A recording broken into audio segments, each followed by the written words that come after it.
Hello everyone. Today we will be discussing passive versus active voice. This subject is important not only because we use both in day-to-day language, but because in writing either can be overused or misused. Before we discuss the difference between active and passive voice, we should discuss what voice is. Voice describes the relationship between a verb and the subject and object associated with it. Active voice is when the subject of a sentence is followed by the verb and then the object of the verb. For example, the children ate the cookies. The children, which is the subject, ate, which is the verb, and the cookies, which is the object. Passive voice is when the object of the verb is followed by the verb, usually a form of to be plus past participle and plus the word by, and then the subject. For example, the cookies were eaten by the children.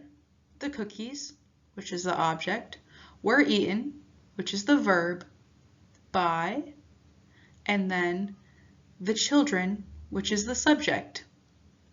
If the subject is omitted, for example, the cookies were eaten, it may result in confusion about who performed the action. Did the children eat the cookies, or was it the dog? Here we have two examples of active voice.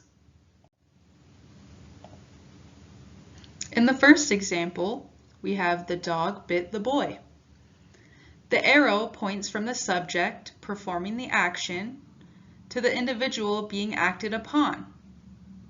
So, the subject, the dog, performing the action, which was bit, to the individual being acted upon, which was the boy.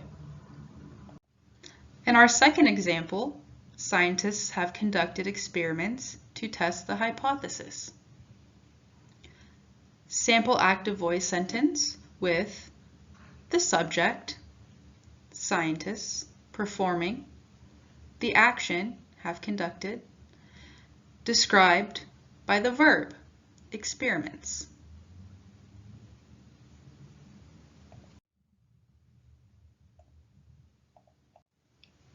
The choice between active and passive voice may depend on which point of view is desired. For instance, the mouse was caught by the cat describes the mouse's experience, whereas the cat caught the mouse describes the cat's. What is important is to be able to identify passive voice reliably.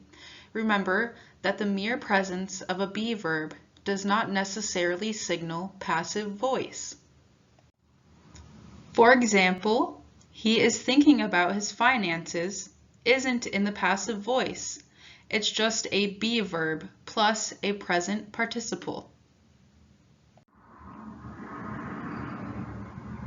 This is in the active voice because it says he is thinking, whereas if it was in the passive voice, it would say possibly he thought about his finances or he was thinking about his finances. Here we have the word compose used in various examples that are active or passive. Compose means to create or put together. It commonly is used in both the active and passive voices. So here we have, she composed a song. The United States is composed of 50 states. The zoo is composed of many animals. She composed a song states that she has already composed the song in the past, which would make it passive. The United States is composed of 50 states would say that the United States is currently composed of 50 states, so that would be active. The zoo is composed of many animals, which states that the zoo is currently composed of many animals, making it active. Now, comprise means to contain, to include all or embrace. It is best used only in the active voice followed by a direct object. So in these examples, they are all active. The United States comprises 50 states. The jury comprises 5 men and 7 women. The zoo comprises many animals.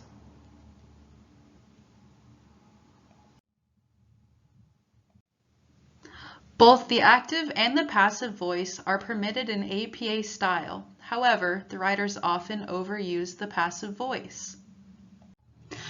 APA style is important because it is a style guide frequently used or referred to by writers while they are writing. Some tips from the APA style guide are to use the active voice as much as possible to create direct, clear, and concise sentences, especially when you are writing about the actions of people. Use the passive voice when it is more important to focus on the recipient of an action than on who performed the action, such as when describing an experimental setup. Now, circling back to these tips. An example of writing about the actions of people, or in this case, a dog. We could say the dog is eating chocolate. This example makes it clear that the dog is actively eating the chocolate. Who is eating the chocolate? And so forth. Now, in the second tip, it is more important to focus on the recipient of an action than on who performed the action, such as when describing an experimental setup. An example I would use is, the experiment concluded that the dog can eat chocolate. The dog being the recipient, and the word concluded stating that this has happened, making it passive. That is all for today. I hope this presentation helped give you a great understanding of the difference between passive versus active voice. Thank you.